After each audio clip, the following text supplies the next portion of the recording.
base of the cashier's neck. "Ted," he tells her. "My name is Ted Carmody." She smiles and shakes her head. "Are you sure?"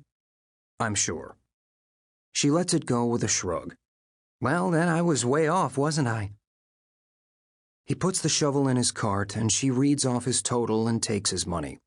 He thinks she has turned shy on him, but she scribbles something on his receipt before she hands it over. He scans it on the way out, sees her name, Allison, and a phone number, and crumples the paper discreetly. Out in the parking lot, Loogan adjusts the collar of his black leather coat and checks his watch.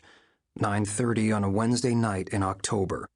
A mist of rain is falling and the cars in the lot glow in the yellow light of tall arc lamps.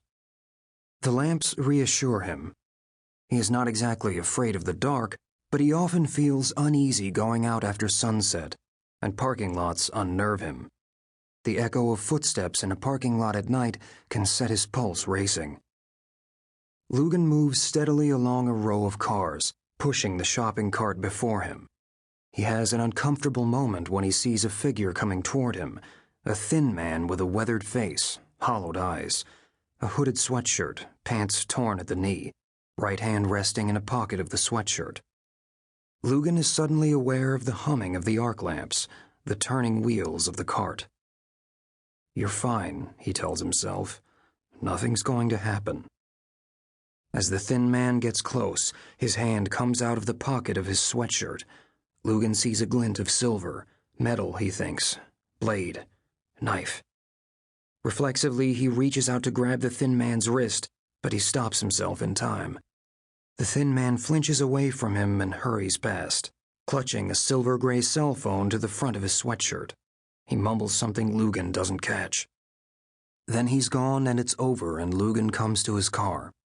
He loads the shovel in the trunk and the potting soil and all the rest.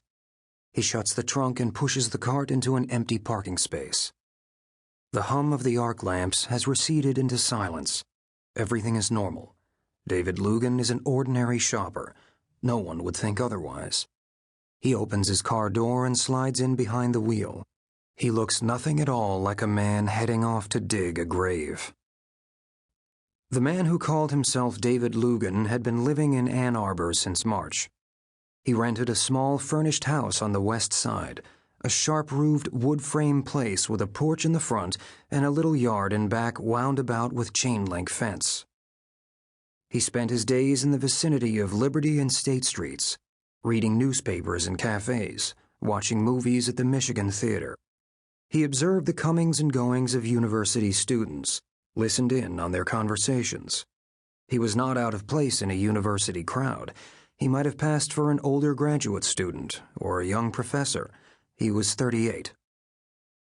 The house he rented stood on the corner of a tree-lined street and belonged to a professor of history who was on sabbatical, doing research at a think tank somewhere overseas. He had left a neglected garden in the backyard, and for a few days in April, Loogan tried his hand at planting flowers. He bought seeds and poked them into the dirt. He watered, he waited. The flowers showed no sign of growing. On an afternoon in May, he found a short story magazine that someone had abandoned in a coffee shop. The title was Gray Streets. He ordered a cappuccino and found an overstuffed chair and read a story about an innocent man framed for murder by a beautiful and enigmatic woman. The next day, he set up camp in the professor's home office, clearing books and papers from the desk.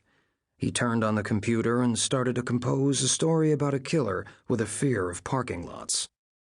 It took him 3 days to finish a draft, which he printed and read through once before tearing it in half and burying it in the wastebasket. The second version took him 4 days, and he considered it barely passable. He let the pages sit on the desk for a week, until one evening he put them away in a drawer and began to click away at a third version. He kept at it for several more nights until he had worked out a plot that satisfied him. The killer turned out to be the hero of the piece, and there was a twisted villain, and a woman whom the killer saved from the villain. The climax took place on the top level of a parking garage. Loogan went back and forth on whether the woman would stay with the killer after he saved her, but he decided it would be better if she left.